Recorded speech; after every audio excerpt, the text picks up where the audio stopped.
África contra Yugurta, le eligió para lugarteniente suyo, proporcionándole de este modo ocasiones para que desplegara sus talentos militares. Causas de la guerra de Yugurta. Esta guerra de Numidia se suscitó después de la muerte del cobarde y tímido Misipsa, hijo y sucesor del valiente y fiel Masinisa. Este débil príncipe habla dividido su reino entre Aderbal e Yempsal, sus dos hijos, y su sobrino el ardiente Yugurta. Este último, que se habla hecho conocer y amar de los romanos en el sitio de Numancia al que Misipsa le envió con la esperanza de deshacerse de él, resolvió después de la muerte de su tío apoderarse de toda la Numidia. Por de pronto armó lazos al joven Yempsal y le hizo perecer. Después atacó a Aderbal, le despojó de sus estados, y le obligó a ir a Roma para implorar el socorro del Senado.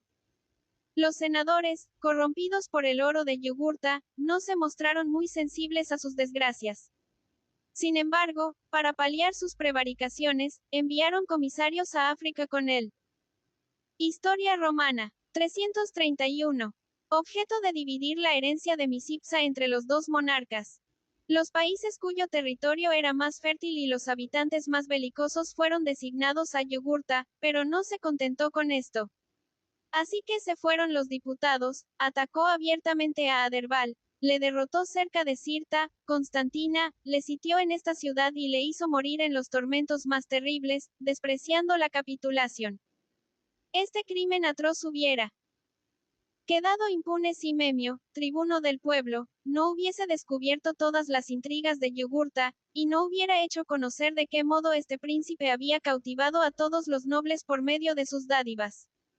No se pudo responder a sus alegaciones, y fue necesario confiar a uno de los cónsules la guerra de Numidia. Calpurnio Bestia fue encargado de ella. Pero apenas desembarcó con sus legiones, el oro del Numida paralizó su actividad. Hizo pues con él un tratado ridículo que le aseguraba, por medio de algunos pequeños sacrificios, la posesión pacífica de su reino.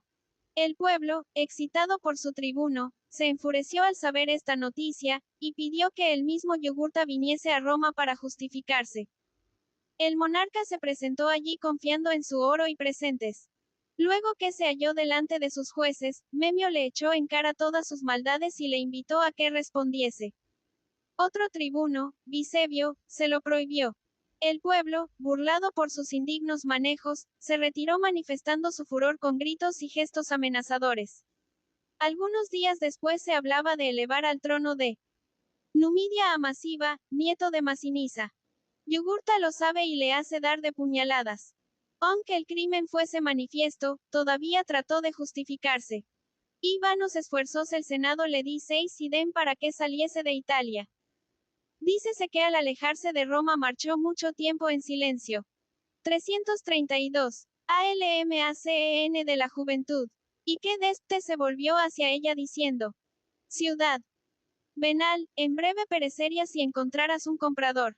Consulado y hazañas de Mételo, 108. Al principio enviaron contra el bárbaro al cónsul Albino, quien se dpjo con acento agudo siempre engañar por las hábiles maniobras y las lentitudes calculadas del Numida, 110. Su hermano Aulo comprometió después todo el ejército por su incapacidad y loca presunción. Yugurta le atrajo una celada, le hizo pasar bajo el yugo con sus legiones, y que prometiese evacuar la Numidia en el término de 10 días, 109. Estas noticias consternaron a Roma y la llenaron de dolor. Mételo fue elegido para reparar todos estos desastres, 108. Era un hombre de una actividad infatigable y de una virtud a toda prueba. Designó a Mario por teniente suyo, levantó nuevas tropas, se proveyó de dardos y armas de toda especie, y se apresuró a ir a África. Encontró las tropas que le entregó Albino en el mayor desorden. Los soldados ya no conocían regla alguna, no daban guardias, se alejaban de su bandera a voluntad, y se entregaban a todos los placeres de la vida más corrompida. Mételo reprimió todos estos abusos, y entró en el país enemigo con la mayor circunspección. Encontró a los númidas cerca de Baca, en el reino de Túnez, y les dio una batalla. Yugurta, apostado en una colina, tenía la ventaja de la posición, los romanos la del valor. La victoria fue incierta mucho tiempo. En fin, después de ardicos esfuerzos los romanos dispersaron los númidas y les hicieron huir. Yugurta reunió un nuevo ejército, y se retiró a sitios cubiertos y fortificados por la naturaleza. Dejando allí la infantería, tomó lo mejor de la caballería y se puso a perseguir e inquietar sin cesar a los romanos. Batió. Historia romana. 333. Mario delante de Sica, y obligó al cónsul a levantar el sitio de Sama, y a tomar cuarteles de invierno en la provincia romana, fuera de la Numidia. Desesperanzado Mételo de vencer el bárbaro, indujo a Bomilcar, su favorito, para que se le entregase muerto o vivo. Los pérfidos consejos de este indigno ministro fueron la causa de que Yugurta negociase con el cónsul. Le entregó 300.000 marcos de plata, todos los elefantes, una gran cantidad de armas y caballos, casi todos los tránsfugas, en una palabra, cuanto había pedido para obtener la paz. Habiendo exigido después Mételo que el mismo Numida se pusiese a la discreción del pueblo romano, el bárbaro se acordó de la suerte de los cartagineses, y volvió a principiar la guerra con furor. Reunid su ejército, empleó amenazas y promesas para volver a ganar las ciudades que le habían abandonado, fortificó las que le quedaban, hizo fabricar o comprar armas y máquinas nuevas, trabajó para introducir la discordia entre las guarniciones romanas y corromper sus esclavos, en fin agitó y removió todo con sus intrigas. Los habitantes de Vaca, seducidos por sus palabras, mataron todos los romanos que se encontraban en sus muros, y se entregaron a él. En represalias Mételo sorprendió esta ciudad y la destruyó enteramente. Todos los habitantes fueron muertos, 6 reducidos a la esclavitud. Consulado de Mario. 107. En medio de estas escenas de sangre fue cuando Mario vino a pedir a Mételo licencia para ir a Roma con el objeto de solicitar el consulado. El orgullo del cónsul se burló de las pretensiones del hombre nuevo, del ciudadano de Arpino. Todavía será tiempo, le dijo burlándose, cuando mi hijo se presente como candidato. Como todavía faltaban 20 años para que su hijo tuviese la edad, esta palabra pesó como un re. 334. ALMACEN de la juventud. Mordimiento en el alma de Mario. Desde aquel momento no cesó de desacreditar la conducta de Mételo, su bienhechor, atribuyendo los sucesos de los númidas a sus lentitudes, diciendo en todas partes que si tuviese la mitad del ejército a su disposición, sería en pocos días dueño de Yugurta. Todos los soldados creían estas bravatas y escribían a Roma que Mario era el hombre que se necesitaba para terminar la guerra. Cansado Mételo, 13 todas estas invectivas, le concedió el permiso pero solamente 12 días antes de la elección. Mario se apresuró a dar a la vela, o hizo la travesía en 4 días. El pueblo le recibió con entusiasmo. Y le nombró, por decirlo así, por aclamación. Sus hazañas en África. Cuando llegó a África, Mételo, indignado de la conducta del pueblo romano que le quitaba el honor de terminar esta guerra, no quiso verle. Le hizo entregar el mando del ejército por su teniente Rutilio. Mario llevó al principio sus legiones a un cantón fértil y les abandonó todo el botín. Así que hubo ganado su afecto por medio de sus dádivas, les hizo atacar plazas poco importantes y poco difíciles de tomar, para inflamar su valor con estos primeros triunfos. Yugurta se había unido con su suegro Boco, y contaba con fuerzas duplicadas. Mario perseguía a ambos con igual ardor. Observaba todas sus marchas, prevenía sus estratagemas y designios, y tenía continuamente a los suyos en alerta y a los enemigos en alarma. Después de haberles vencido en diversos encuentros, tomó el partido de atacar sucesivamente todas las plazas fuertes. La poderosa ciudad de Capsa, situada en medio de las soledades más áridas, cayó en su poder sin que le costase un solo hombre. Sus soldados le admiraban, y el enemigo estaba yerto de terror. Boco, fatigado de tantos desastres, pensó. Historia romana. 328. Desde entonces en ponerse en salvo perdiendo a Yugurta. Llamó cerca de sí al cuestor de Mario, Cita, quien le había hecho algunos servicios durante la guerra. Entregándose Sila a la fe del Numida, se fue a suirle. Pero cuando llegó a ella, el bárbaro cambió de sentir, y pareció arrepentirse de su mal designio. Estuvo perplejo muchos días, no sabiendo si había de entregar su yerno 6 retener a Sila. Se decidió, en fin, por la traición, y entregó a Yugurta vivo en manos de Sila. En recompensa dieron a Boko parte de la Numidia, bajo el nombre de Nueva Mauritania. Con otra porción se formó un pequeño reino para Yempsal, hijo de Gulusa. Y el resto fue reunido a la provincia romana. Triunfo de Mario, 104. Habiendo traído Mario su ejército de África, entró en Roma en triunfo, e hizo ver a los romanos, dice Plutarco, un espectáculo que apenas podían creer. A Yugurta cautivo. Dícese que durante la marcha del triunfo, el desgraciado monarca perdió el sentido, y que concluida la pompa fue conducido a una cárcel, donde los lictores impacientes por despojarle, desgarraron su vestido, y le arrancaron las 2 puntas de las orejas para quitarle los anillos de oro que llevaba. Arrojado desnudo en un calabozo y perdido el juicio, dijo sonriéndose. Hércules me valga, qué frías están vuestras estufas. Murió miserablemente después de haber luchado 6 días enteros contra el hambre. Invasión de los cimbrios y de los teutones. Apenas se sabía en Roma la prisión de Yugurta cuando ya se concibieron temores por una invasión terrible de los bárbaros. Los cimbrios y los teutones, arrojados de su país por una inundación del mar Báltico, se precipitaron hacia el occidente para buscar tierras en el 21. 336. ALMACEN de la juventud. Violento Boyorix mandaba a los cimbrios, los teutones tenían por jefe al gigantesco Teutoboque que de un salto salvaba 6 caballos puestos de frente. Estas hordas amenazadoras, que contaban más de 300.000 combatientes, se mostraron a los romanos cerca de Norella, bajo los Alpes tridentinos, con sus mujeres, hijos y ancianos padres montados en carros.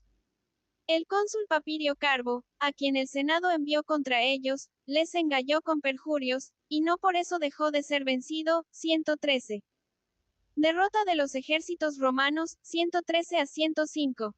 Dichosamente para Roma la horda victoriosa penetró en la Iliria, la arrasó totalmente, y no volvió a aparecer sino 3 años después en los valles de los Alpes helvéticos. Muchas tribus de los helvetas, los sombrienes, los tigurinos, Zurich, y los tugienos, Zug, se unieron a ellos, y todos los desastres de la invasión cayeron sobre la Galia central. 110. Derrotaron sucesivamente a las legiones de Silano, de Casio y de Scauro que emprendieron detener sus devastadoras correrías. 110 a 107. Después de todas estas brillantes hazañas, dudaron si descenderían a Italia para exterminar allí todos los romanos e reducirles a la esclavitud. No os lo aconsejo, dijo Scauro, que asistía cargado de cadenas a este debate, no peiséis los Alpes, no pongáis el pie en Italia, porque mi patria es invencible. Boyorix, indignado de tanta audacia, atravesó al romano con su espada, pero sus palabras despertaron en el alma de los bárbaros sus antiguos terrores, y les impidieron pasar los Alpes. El cónsul Cepión, enviado por el Senado contra ellos con un nuevo ejército, nada importante hizo al principio. Se contentó con castigar a los tectosagos de Tolosa que quisieron hacer alianza con los bárbaros. Su ciudad fue enteramente saqueada, y los tesoros sagrados. Historia romana. 337. Que encerraba fueron robados. Pero los que tocaron a estas riquezas fueron por ello castigados tan horrorosamente que para designar un hombre perseguido por una furia implacable, se decía. Tiene oro de Tolosa. 106. El siguiente año, habiéndole sido enviado el cónsul Mao como colega por el Senado, se suscitó entre los dos generales una especie de rivalidad que fue fatal para todo el ejército. Los bárbaros se aprovecharon de estas disensiones, y les mataron 80.000 soldados y 40.000 esclavos con acento agudo criados del ejército. 105. Mario es enviado contra los bárbaros. 104. La noticia de esta derrota esparció en Roma una consternación no menos profunda que el desastre de la famosa jornada de Alia. El pueblo, alarmado, creyó poder anular las leyes y nombrar cónsul a Mario que todavía estaba en África. Conservó este empleo por espacio de 3 años. Y el ciudadano de Arpino, no menos grosero y terrible que los bárbaros que iba a combatir, tuvo la dicha de ver a los enemigos abandonar la Galia para invadir la España, a donde fueron a destruirlo y saquearlo todo. Este atraso le dio tiempo para acostumbrar los soldados al trabajo, para sujetarles a una disciplina austera y enseñarles a despreciar las fatigas. Mientras esperaba a los bárbaros, les hizo excavar un canal, la fosa Mariana, para desembarazar las embocaduras del Ródano. En fin, apreciaron los teutones y los ambrones. Al salir de España, la horda se dividió en dos ejércitos. Los cimbrios se dirigieron a Italia por los Alpes tridentinos al través de la Helvecia y de la Norica, mientras que los teutones y los ambrones habían de derrotar las legiones de Mario y unirse a los demás bárbaros en las orillas del P6, pasando por los Alpes marítimos. 338. ADUCEN de la Juventud. Derrota de 1.0 S teutones. Cuando Mario vio la división ambroteutona descender el Ródano, retrogradó hacia el mar, y colocó su campo de suerte que cubría las dos vías romanas que conducían a Italia. Allí esperaba a los bárbaros a pie firme.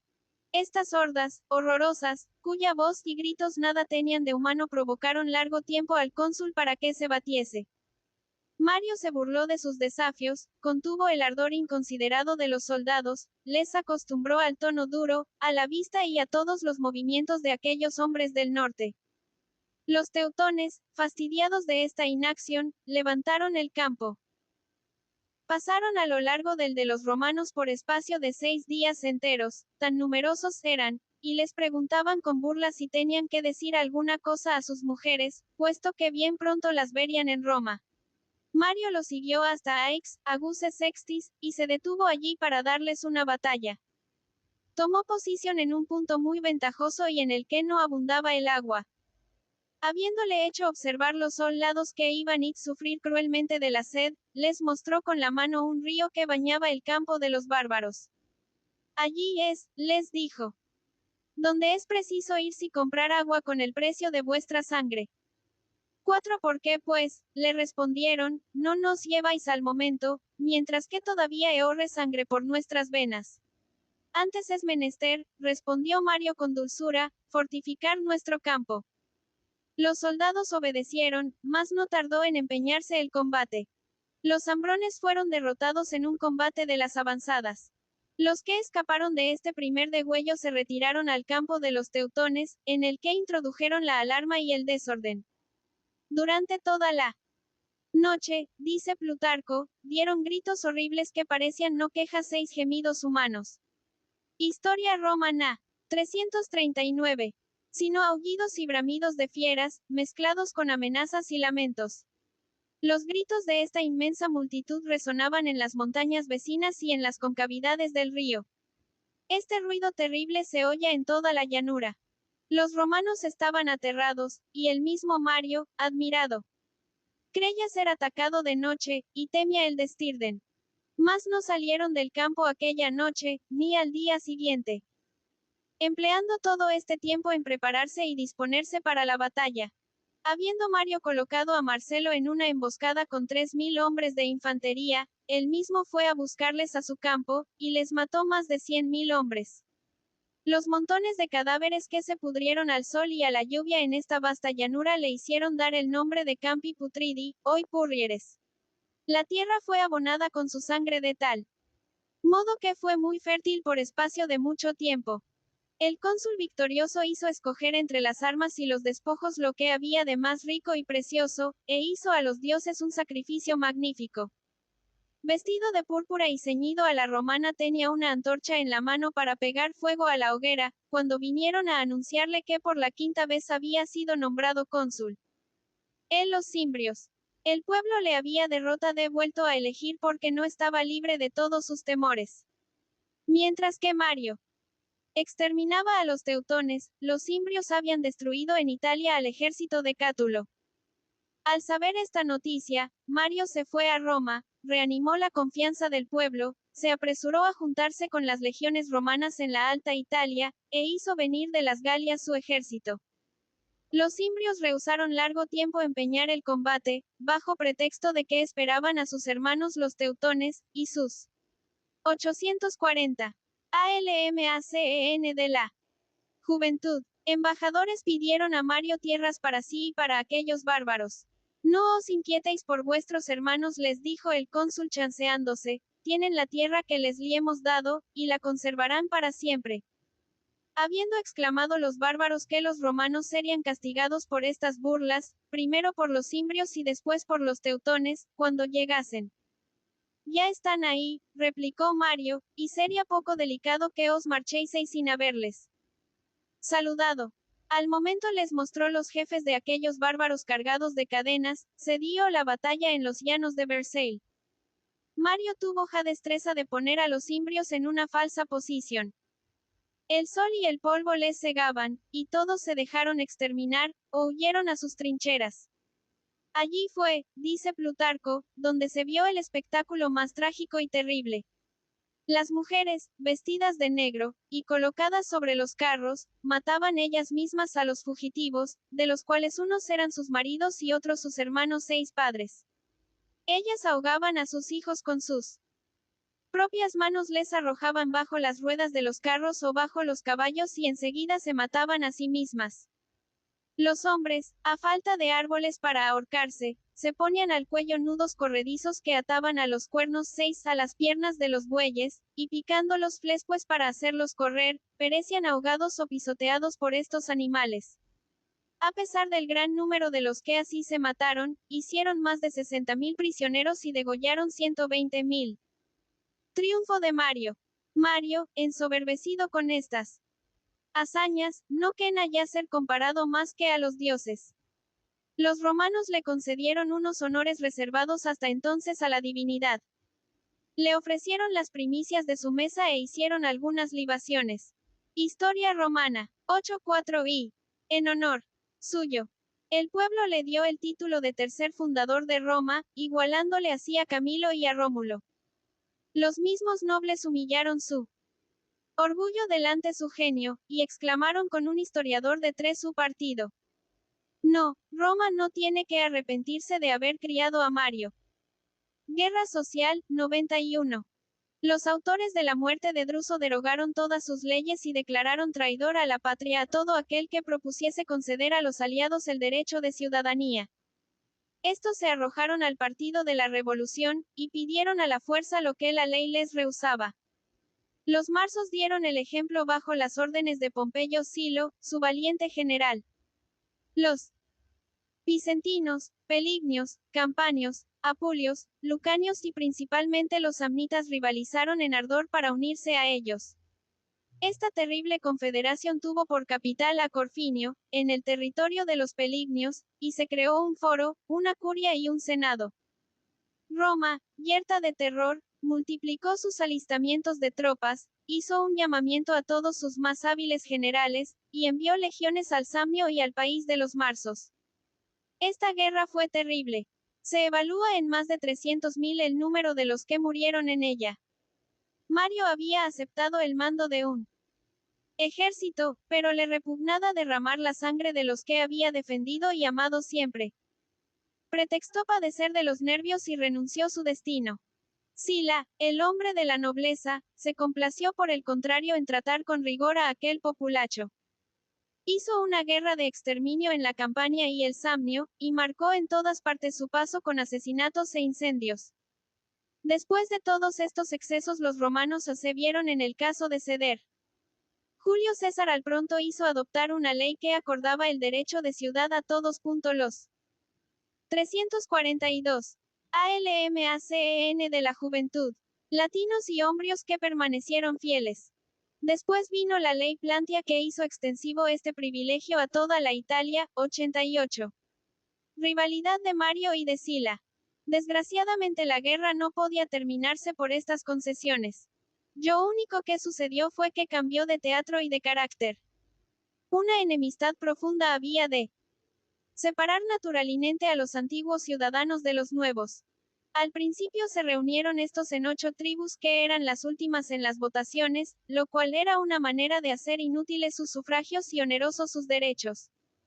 Los marsos, ombrios y etruscos, en una palabra, todos esos pueblos venidos de diferentes partes de Italia, se indignaban de haber hecho un largo viaje para asistir en vano a las decisiones del foro y a las elecciones del campo de Marte. Mientras que los candidatos buscaban con ardor los sufragios de los demás ciudadanos, se irritaban al ver desdeñados los suyos.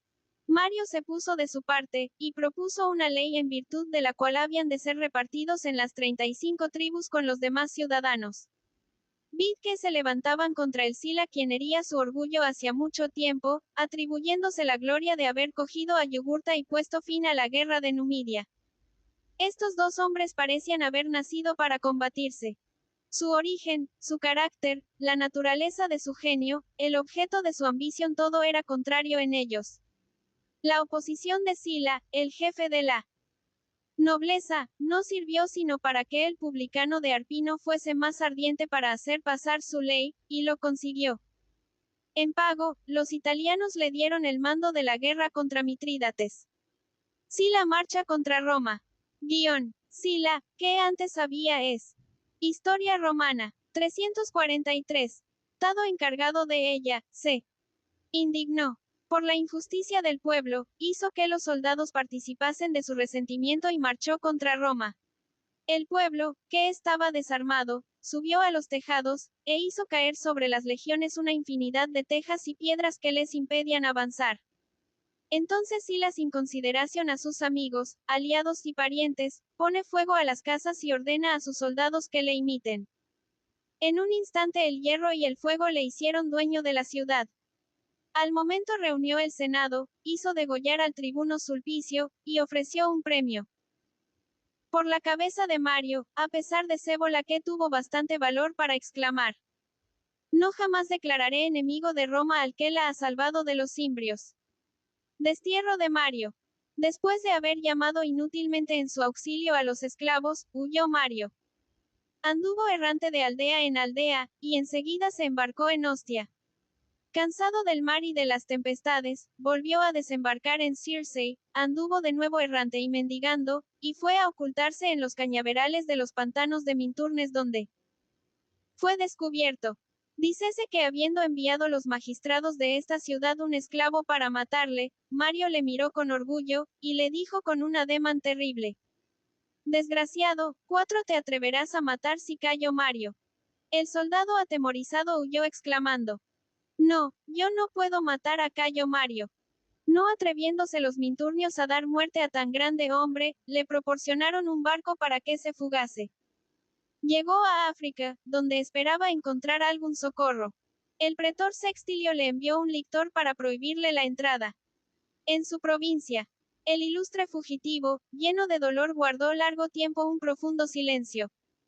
En fin, habiéndole preguntado 344 al MACEN de la juventud. Dile, respondió Mario suspirando profundamente, que has visto a Mario sentado sobre las ruinas de Cartago.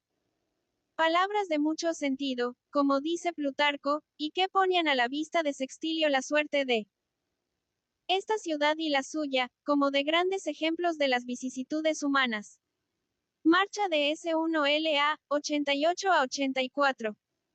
Al apoderarse de Roma dijo Sila que venía a restablecer el reinado de la libertad. El pueblo le cogió la palabra y nombró cónsul a L. Sina, uno de sus más ardientes adversarios. El día de su elección, prometió China con imprecación ser siempre fiel a Sila, pero pronto olvidó sus juramentos. Apenas principió a ejercer sus funciones le hizo acusar por el tribuno Virginio. Sila dejó a los acusadores y jueces todo el tiempo necesario para que debatiesen el proceso, y partió para hacer la guerra a Mitrídates. Sus victorias contra M1TRIDATES. Este monarca, que había hecho exterminar 150.000 romanos en un día, dominaba en el Asia Menor, la Tracia, la Macedonia, la Grecia, y gobernaba 25 naciones, cuyas lenguas hablaba y comprendía. Cuando Sila llegó a Grecia, todas las ciudades le enviaron embajadores para llamarle. Atenas, dominaba por el tirano Aristion, fue la única que se negó a rendirse. Sila la sí fió y lo hizo con un vigor admirable. Cortó los maderos sagrados para hacer con ellos máquinas de guerra, echó abajo los árboles magníficos que daban sombra a las calles del liceo y de la academia, y robó todos los tesoros que la superstición había acumulado en Epidauro, Delfos y Olimpia. Con este dinero pagaba sus tropas, y decía muchas veces riendo: ¿cómo no he de ser dichoso? El lictor lo que debería responder a su amo: si los mismos dioses se encargan de los gastos de la guerra. Either. Paréntesis que abre punto. 1. Mario sentado sobre las ruinas de Cartago. IIISTOR, a Romana. 345. El tirano Aristion, por su parte, insultaba al general romano y a su mujer Métela desde lo alto de las murallas de la ciudad.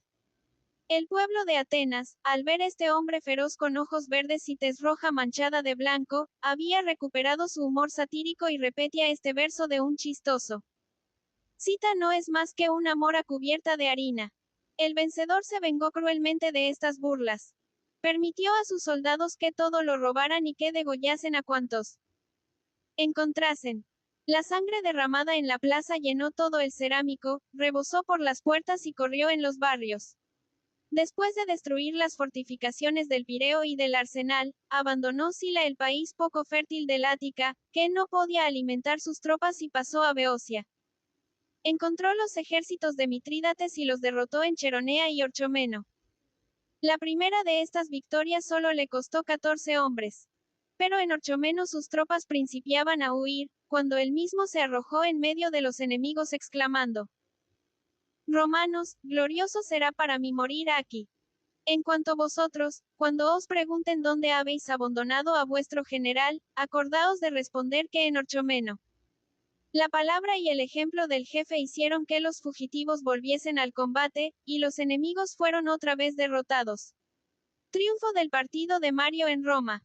Mientras que Sila obtenía algunas victorias contra los enemigos de la República, Roma degollaba a sus partidarios y ponía el cetro en poder de Mario. Sina quiso derogar todo cuanto habla hecho cita y repartir de nuevo los 3D3 ALMACEN de la juventud italianos en las 35 tribus. Los antiguos dudadanos tomaron las armas, inundaron las calles de Roma con la sangre de los aliados y declararon que Sina había decaído del consulado. Este se puso a la cabeza de los italianos. Reunió 30 legiones y volvió a llamar a Mario y a todos los desterrados. El publicano de Arpino, irritado por la desgracia, meditaba en su alma terribles venganzas. Sin querer aceptar ningún título ni distinción, se puso a la cabeza del ejército, batió las tropas del Senado bajo los muros de Roma y sitió esta ciudad. El hambre y la peste obligaron en breve a los sitiados a rendirse. Sina se hizo reconocer cónsul antes de recibir la sumisión del Senado. Mario, deteniéndose en la puerta, dijo con una ironía llena de orgullo que habiéndole desterrado una ley de Roma, era preciso otra que le permitiese entrar en ella. Todavía se estaban recogiendo los votos del pueblo, cuando sin esperar el fin de esta vana formalidad, entró a la ciudad con todos sus satélites. Estos mataban indistintamente a todos aquellos que Mario les designaba de viva voz o por serias. Aún se convino que serían degollados todos aquellos a quienes Mario no saludase, o dejara pasar sin hablarles.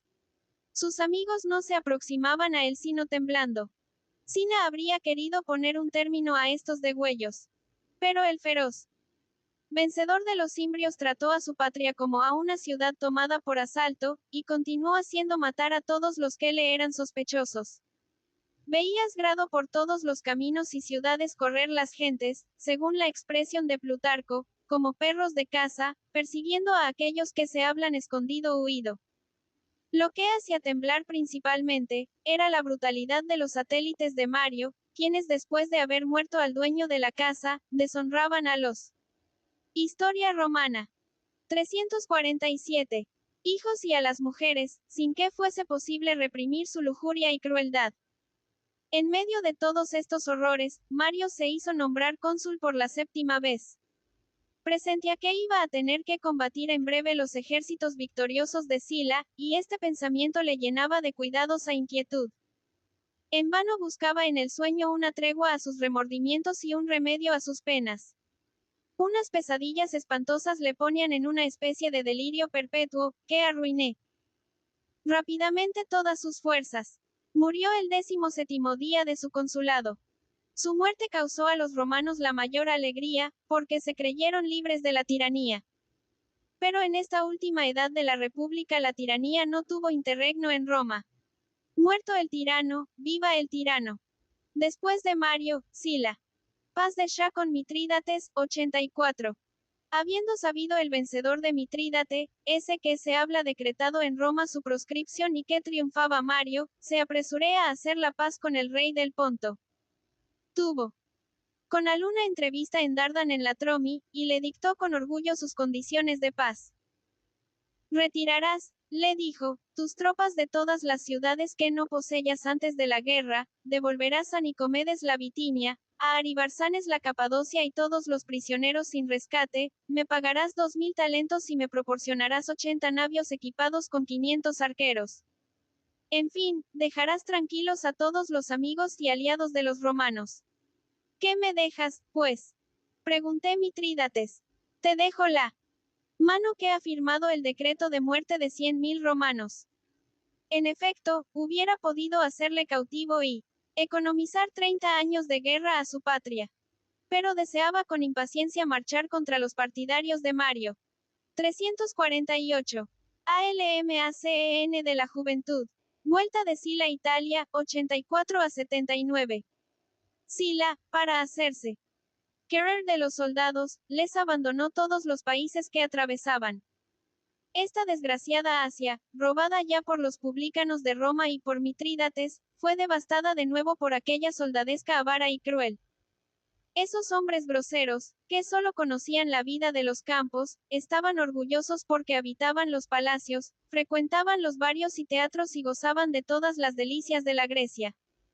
Así es que nada igualaba a su decisión ni afecto a Sila. Cuando llegó el momento de embarcarse para Italia, supieron que aquel necesitaba dinero. Al punto contribuyeron cada uno según sus facultades, y le ofrecieron lo que pudieron reunir. Sila alabó su buena voluntad, inflamé su celo y llegó a Italia. Derrotó el ejército del cónsul Norbano en Canucio, ganó a su colega Scipión, y le hizo pasar a su partido con todas las legiones. Batió enseguida en el Lacio los 85 batallones del joven Mario, a quien obligó a encerrarse en Prenesta, y supo que la victoria había favorecido igualmente en todas partes a sus tenientes Pompeyo, Craso, Mételo y Servilio. Su adversario más terrible fue el samnita Telesino. Este intrépido guerrero se había colocado entre Roma y Prenesta para libertar a Mario. Después, cambiando de repente de parecer, se volvió bruscamente MCI a la ciudad de Rómulo, diciendo a sus soldados, que era menester aniquilar la madriguera de los lobos ladrones de la Italia. Sila, le sorprendió en el camino. El combate fue terrible. Los romanos se retiraban ya, cuando Sila, fuera de sí mismo, sacó de su pecho una pequeña figura de oro de Apolo que llevaba siempre en las batallas. La besó con afecto y dirigió su oración al dios Pitio. Sus soldados volvieron a animarse, se restableció el combate, y Telesino fue muerto en medio de su derrota. Historia romana. 349. Sus PROSCRIPCIONES. El feroz vencedor hizo encerrar en el hipódromo 6.000 samnitas que habían escapado al hierro de sus soldados, y les hizo degollar en él. Los gritos de sus víctimas retumbaron en el Senado cuando Sila principiaba su arenga. No es nada, dijo a los senadores que temblaban, hago castigar a algunos sediciosos, y continuó su discurso con el mismo tono y sangre fría. Desde entonces ya no puso límites a su crueldad. Todas las mañanas publicaba una nueva lista de proscritos. Estos, cuyos nombres estaban inscritos en aquellas tablas fatales, no habían de excitar la piedad y conmiseración de nadie. Se castigaba de muerte al que se hiciese culpable de este acto de humanidad, aunque fuese el hermano, hijo o padre de un proscrito. Un joven romano, Mételo, asustado de esta tiranía sanguinaria, se atrevió a preguntar a Cita hasta dónde llevaría sus venganzas. No lo sé, respondió el bárbaro. A lo menos, repuso Mételo, declaradnos los que queréis sacrificar. Así lo haré, dijo Sila. Y al día siguiente encontraron nuevas listas colocadas en la plaza. Pero, como dice Plutarco, lo que pareció el colmo de la injusticia, fue que infamó a los hijos y nietos de los proscritos y confiscó sus bienes. Las proscripciones no se limitaron solo a Roma. Se extendieron a todas las ciudades de Italia. No hubo templos de los dioses, ni altar doméstico y hospitalario, ni casa paterna que no fuese manchada con asesinatos. Los maridos degollados en el seno de sus mujeres, los hijos entre los brazos de sus madres, y el número de las víctimas sacrificadas al odio 6 a la cólera no igualaba ni con mucho al número de aquellos que eran degollados solo por sus riquezas. Así es que los asesinos podían decir, a este lo que le ha hecho perecer es su bella casa. A aquel, sus magníficos jardines. A este otro sus baños soberbios un romano, llamado 22. 350. ALMACEN de la juventud. Quinto Aurelio, habiéndose puesto a leer por curiosidad los nombres de los proscritos, encontró el suyo. ¡Y qué desgraciado soy! Exclamó. Mi casa de Alba es la que me pierde. Apenas dio algunos pasos, cuando un hombre que le seguía le asesinó. Quedaron arruinadas ciudades enteras. Los prenestinos, que habían recibido en sus muros al joven Mario, fueron degollados en número de 12.000 a la vista del mismo Mario. Las ricas ciudades de Spoleta, Terni y Florencia fueron vendidas a pública subasta. Toda la Etruria fue saqueada, y la vieja raza etrusca destruida por el acero. Con ella pereció su idioma, su dictadura. Después de haber derramado la sangre como el agua, el mismo Sila se nombró a sí propio dictador. Los antiguos dictadores, elegidos solamente por un tiempo y con un objeto determinado, estaban investidos de un poder esencialmente conservador. Nada podían cambiar de las leyes ni de las instituciones existentes. Sila, por el contrario, se creyó libre de dar a la República una nueva constitución y otras leyes. Habla hecho perecer todos, os partidarios de Mario, y quiso borrar todos sus principios por medio de algunos decretos. Después de haber inaugurado su dictadura por un espléndido triunfo, se presentó como el restaurador del imperio, se esforzó en restablecer la república sobre sus bases primitivas. Este era un buen medio para despojar al pueblo de todas las conquistas que había hecho durante muchos siglos, para devolver a la aristocracia todo el vigor que tenía cuando Bruto arrojó al último de los tarquinos. Así, según la nueva constitución, toda la autoridad estaba entregada en manos de los nobles. Sila limitó el poder de los tribunos, limitando su veto a los asuntos. Historia romana. 351. Civiles y envileciendo su empleo. Despojó al pueblo de la mayor parte de sus derechos, abolió la orden ecuestre, como una novedad desconocida en los bellos tiempos de la República, y esparció sus soldados por la Etruria y el Lacio para proteger y formar un pueblo nuevo en su organización también nueva. Al mismo tiempo arregló la administración de la hacienda, reorganizó el 6 orden judicial, devolvió a la antigua religión, menos por convicción que por política, su brillo y crédito, y publicó al mismo tiempo contra el lujo y la corrupción una multitud de leyes de que él fue desgraciadamente el primer transgresor. Su ABDICAC 1 on 79. Cuando reconstituyó de esta manera la sociedad según sus ideas y principios, la dictadura solo era a sus ojos un vano título. Su vida estaba protegida por 300 senadores que había colocado en el Senado, 10.000 esclavos que manumitió, que siempre estaban a sus órdenes, y 120.000 hombres que Alda hecho propietarios en toda la Italia. Podía pues abdicar sin temor. Más quiso mostrar en ello cierta ostentación. Reunió el pueblo y le dijo: Romanos, os devuelvo la autoridad sin límites que me habéis confiado y os dejo gobernaros por vuestras propias leyes. Si alguno entre vosotros quiere que le dé cuenta de mi administración, estoy pronto a hacerlo. Al momento despidió a sus lictores, y se mezcló entre la gente como un simple particular. Habiéndole insultado un joven, se contentó con decir: este será causa de que no se vuelva a abdicar la dictadura.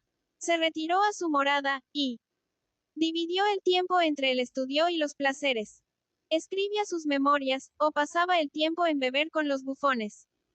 El cómico, el archimimo Sorix, et infame Metrobio, tales eran los hombres. 352. ALMACEN de la juventud. ¿Qué tenían más influjo para con él?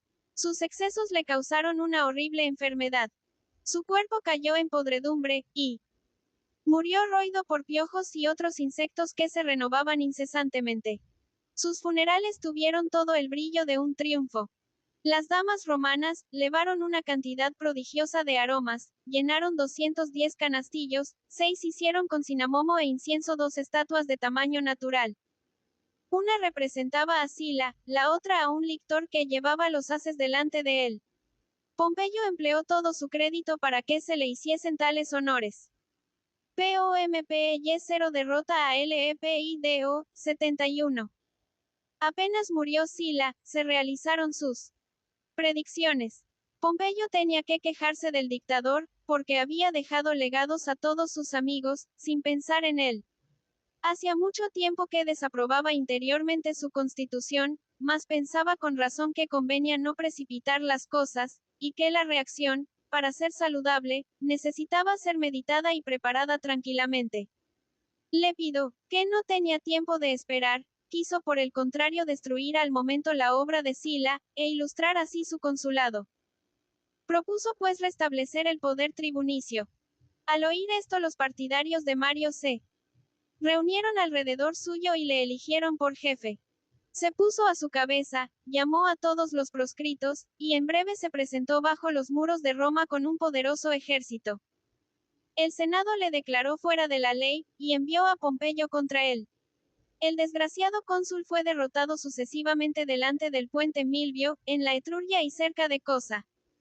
Se refugió en Cerdeña, donde murió de pena, mientras que Pompeyo, su dichoso rival, triunfaba en la Cisalpina de Bruto y demás insurrectos. 77. Historia romana. 353. Sertorio. Pompeyo llegó a ser el hombre del Senado.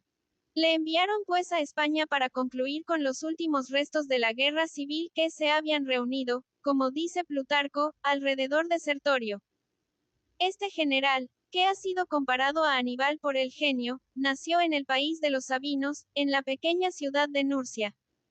Había hecho sus primeras campañas bajo las órdenes de Cipión, en la época de la invasión de los imbrios y de teutones en la Galia. Como había aprendido la lengua de estos bárbaros, se hizo espía de Mario, y le prestó importantes servicios antes de sus grandes victorias de Aix y Versailles. En la lucha que se suscitó entre Mario y Sila, tomó partido por el vencedor de los imbrios, desaprobando al mismo tiempo sus bárbaras crueldades. Guerra de POMPEY0 contra Sertorio, 76. Se decía en Roma que Metelo era ya viejo, y no tenía bastante fuerza y actividad para combatir a un general que estaba, como Sertorio, en toda la fuerza y flor de la juventud. El Senado envió pues contra este terrible adversario a Pompeyo, que había librado ya a la República de tantos peligros. Pero apenas el discípulo de Sila pasó los Pirineos, fue derrotado por la habilidad sorprendente de su nuevo enemigo. Sertorio tuvo la ventaja en todos los encuentros. Le sorprendió delante de Lauron, cerca de Valencia, le venció en las orillas del Sauron, y acaso le hubiera destruido enteramente si Mételo no hubiese acudido. Sin esta vieja, decía el bárbaro riendo, habría yo enviado este niño a Roma, después de haberle dado azotes. Mitrídates, maravillado de los sucesos del bárbaro, le envió embajadores para unirse con él contra os romanos. Sertorio aceptó la alianza del rey de Ponto, pero no quiso cederle una sola provincia del Imperio Romano, de 22. 384. ALMACEN de la juventud, la que se consideraba ya dueño. Mitrídates admiró este orgullo, y firmó las condiciones que le dictaba. Muerte de Sertorio, 72. Esta alianza con el Asia daba a la guerra de España un nuevo grado de importancia. Sertorio no era un bárbaro ordinario. Tenía un senado, foro, ejércitos y gobernadores. Todos los partidarios de Mario estaban prontos a secundarle en Roma y en toda la Italia. Era preciso vencerle, o consentir en principiar de nuevo la guerra civil. No habiendo podido hacer nada los generales romanos por la fuerza, recurrieron a la traición. Mete lo hizo publicar al sonotoc de trompeta que daría 100 talentos de plata y 2000 fanegas de tierra al que le matase. Perpena, teniente de Sertorio, se dejó corromper por las ofertas seductoras del cónsul. Convidó a Sertorio a un festín, y le hizo degollar por los convidados. Pompeyo dio una batalla a este traidor infame, le hizo prisionero, y le envió al suplicio. Desde entonces los rebeldes concluyeron. Se sometieron en todas partes, y Pompeyo volvió a Italia para concluir la guerra de los esclavos. Revolución de los esclavos en Italia. SPARTICO, 73 a 71. Los esclavos del Lacio y de la Campania se sublevaron, mientras que Pompeyo hacía la guerra a Sertorio. Esta revolución fue provocada por unos gladiadores que un tal Lentulo Batiato tenía encerrados para llevarlos al combate. Habiéndose escapado 68 de ellos, entraron en la tienda de un pastelero, cogieron machetes y asadores y salieron de la ciudad. Encontrando en el camino carros cargados de armas de gladiadores, las cogieron y ocuparon un lugar muy fortificado. Después eligieron por jefe a Espartaco, quien reunía a una gran fuerza de cuerpo y a un valor extraordinario una pru. Historia romana. 38 T. Dencia y amabilidad más dignas de un griego que de un bárbaro. La primera vez que fue vendido en Roma, una serpiente se había enroscado alrededor de su cara, y una profetisa declaró que esta señal le anunciaba un poder tan grande como terrible. En efecto, el puñado de valientes que mandaba hizo huir al ejército de Clodio, y este suceso atrajo bajo su estandarte una multitud de boyeros y pastores muy fuertes y ágiles. Con estas nuevas fuerzas batió a Varino y a sus tenientes. Mas no le aluciné la victoria. Sintiéndose incapaz de triunfar del poder romano, condujo su ejército hacia los Alpes, y propuso a sus compañeros sacudir el yugo retirándose a su país, unos a la Galia y otros a la Tracia. Pero sus soldados, más presuntuosos, desdeñaron sus consejos y prosiguieron su designio. Tembló Roma, y encargó a sus 2 cónsules reprimiesen esta revolución, la más terrible de las que habían estallado hasta entonces. Los 2 cónsules fueron derrotados. El Senado rogó a Craso, principal instrumento de las victorias de Sila, que continuase la guerra. El crédito y reputación del general reanimaron el valor de las legiones. Después de muchas maniobras, que manifestaban tanto la habilidad de Espartaco como la actividad de Craso, se batieron. Los esclavos fueron vencidos, y dejaron 12.300 hombres en el campo de batalla. Espartaco, después de esta derrota, hubiera querido retirarse a las montañas y prolongar en ellas la guerra. Pero sus soldados, menos prudentes, le obligaron a llevarles de nuevo contra el enemigo. Antes del combate, Espartaco degolló su caballo diciendo: si soy vencedor, los encontraré bastante buenos entre los enemigos. Si soy vencido, no tendré necesidad de él. Su ejército fue derrotado, enteramente. Abandonado de todos los suyos, combatió mientras le quedó una gota de sangre en las venas, y cayó. 356. ALMACEN de la juventud. Muerto en medio de un montón de enemigos que había tendido a sus pies. Victoria de Pompeyo contra los piratas, 67. Para destruir a estos bárbaros, el pueblo revistió a Pompeyo de una autoridad absoluta, y le confirió por 3 arios el mando de todos los mares y de todas las costas del Mediterráneo hasta 400 estadios tierra adentro. Los nobles reclamaron contra esta concesión ilimitada que parecía consagrar la monarquía. Pero César, advertido por sus secretas inclinaciones, sostuvo el decreto y le hizo aprobar. Pompeyo recibió dobles fuerzas de las que el pueblo le había prometido y jamás hubo una expedición más brillante. Dividió el mar en 13 regiones a las que destinó sus diferentes escuadras, y en 40 días limpió el mar de Toscana y el de las Baleares. Su dulzura para con los piratas multiplicó las defecciones. Estos infelices se entregaron de tropel con sus mujeres, hijos y navíos. Los que resistieron fueron destruidos. Pompeyo quemó 1.300 buques, dispersó todas sus fuerzas en una gran batalla en Coracesio en Cilicia, y diseminó a los que habían escapado al acero de los vencedores en diferentes ciudades. A unos los colocó en las ciudades menos pobladas de la Cilicia, a otros en Soli, cerca de la embocadura del Cidno, y también en la ciudad de Dima en Acaya, donde había pocos habitantes. Se hallaba ocupado en visitar las ciudades de su gobierno, cuando el tribuno del pueblo Manilio hizo dar un decreto que le encargaba de la guerra contra Mitrídates en detrimento de Lúculo. Victorias de LDCULO, 73-66. Lúculo no había sido todavía jefe de expedición. Durante la travesía, leyó a Polibio, Genofonte y demás autores que habían tratado. Historia romana. 351. Del arte militar, para aprender de estos grandes escritores las cualidades necesarias a un general. Nadie puede decir qué fruto sacó de todas estas lecturas. Pero lo que hay de cierto, es que comprendió que en todas las cosas el tiempo es un gran maestro y un hábil artífice. Dejó disiparse el ejército de Mitrídates que no era más que un conjunto de diferentes naciones, y se aprovechó de esta circunstancia para restablecer la disciplina en sus tropas y el orden en la provincia. Después atacó a Mitrídates delante de Cisique, y le obligó a levantar el sitio de esta ciudad. La Bitinia, la Paflagonia y la Capaclocia cayeron en su poder. Mitrídates abandonó en la fuga a sus mujeres en Farnacia, y se refugió cerca de Tigrano, su yerno, en Armenia. Su esposa Monima trató de ahogarse con su diadema real, mas se rompió. Maldita diadema, exclamó indignada, ni aun para eso sirves. Tigrano era el rey más grande del Asia Occidental. Rabia subyugado a los partos, civilizado a los árabes cenitas y vuelto a poblar toda la Mesopotamia.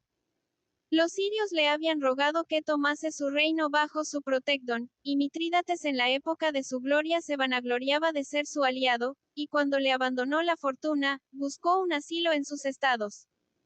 Tigrano le recibió con frialdad, porque no queda declararse enemigo de los romanos. Mas su orgullo fue halagado con el honor que le hacía su suegro.